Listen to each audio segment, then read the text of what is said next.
Dans cet autre exemple de problème qui implique des triangles semblables ou isométriques, j'ai choisi deux triangles dont on connaît le triangle ABC, dont on connaît les mesures des trois côtés. Alors, j'ai 4,06 pour AB, 7 cm ici, puis 5. Et on connaît deux angles, soit 45 et 100.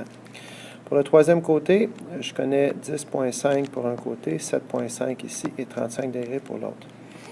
La question est la suivante. Quelle est la mesure du segment EF? Un réflexe que les élèves ont souvent, c'est de se dire tout de suite, d'assumer, ce sont des triangles semblables, donc je vais faire une proportion entre les côtés, trouver le rapport de similitude, puis ensuite de ça, trouver la mesure manquante du côté ici. Et c'est un bon réflexe, mais il est partiel parce qu'il faut démontrer, avant de faire une proportion, pour trouver un côté manquant, que ce sont des triangles semblables. On a donc à faire appel à l'un des trois théorèmes qui sont les suivants. CCC, CAC ou AA. Alors, procédons par élimination. Est-ce qu'on a trois côtés connus, trois mesures de côtés connus dans chacun des trois triangles? Ou est-ce qu'on est en mesure de trouver les trois mesures des côtés des deux triangles? J'ai trois côtés sur celui-ci, mais je n'ai pas moyen de trouver celui-ci sans démontrer que ce sont des triangles semblables. Donc, je ne peux pas tourner en rond avec ma preuve. Je ne peux pas prouver que c'est des triangles semblables par CCC si je n'ai pas les trois côtés des deux triangles. Par conséquent, on barre celui-ci.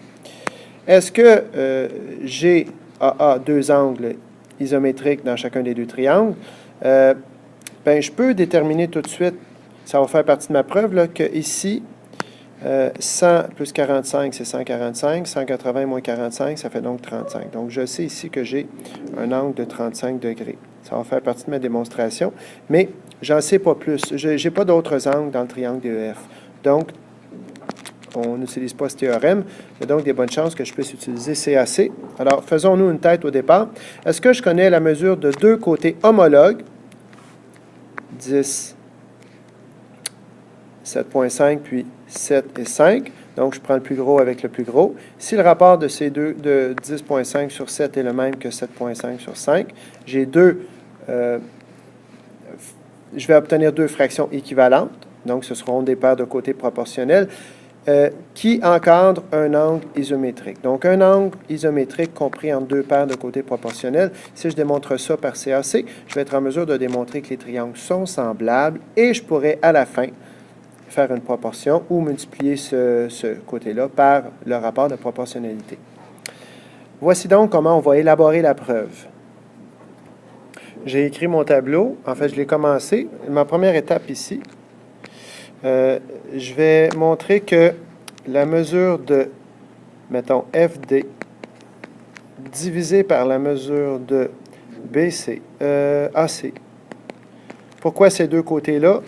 Parce que c'est le plus gros, puis c'est le plus gros dans ceux que je connais, va être égal à la mesure de ED sur la mesure de BC. Et dans ma justification, je fais le calcul. J'ai donc 10,5 sur 7, qui est égal à 7,5 sur 5, ce qui fait 1,5 dans les deux cas.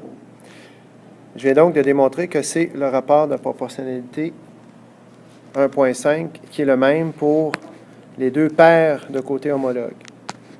Alors, je viens de faire les éléments C et C. 2. Mesure de l'angle D égale mesure de l'angle C. Pourquoi? Car mesure de l'angle C est égale à 180 moins, je peux me faire un petit peu plus de place ici, donc 180 moins, entre parenthèses, 100 plus 45, ce qui fait 35 degrés. Alors, je viens de démontrer la partie A, donc l'angle isométrique compris entre deux paires de côtés homologues proportionnels. Donc, 3, triangle, j'y vais envers. Triangle ABC est semblable au triangle DEF par, et ça c'est ma justification, le théorème CAC, c'est amplement suffisant. Ainsi, une fois que ma preuve est faite, tout ce que j'ai à faire, c'est de répondre à la question. Je peux donc établir la proportion comme les deux triangles sont semblables, puisqu'ils sont semblables, alors la mesure de FE divisé par la mesure de AB est égale à 1,5. Alors, finalement, il y a différentes façons de le faire. Là, je peux remplacer la mesure de AD par sa valeur. Donc, mesure de FE sur 4,06 est égal à 1,5. En faisant ça, bien, ça c'est sur 1. Donc, le produit des extrêmes est égal au produit des moyens. Je fais 4,06 fois 1,5 divisé par 1. Ou tout simplement, je réfléchis de la façon suivante. J'ai la mesure du plus petit. Je multiplie par le coefficient de proportionnalité, ce qui va me donner la mesure du côté homologue du plus grand. Et la réponse est la mesure de EF est égale à 6,08. La justification est ici. Alors, retenez ceci, c'est que la partie affirmation-justification qu'on demande de faire avec une certaine rigueur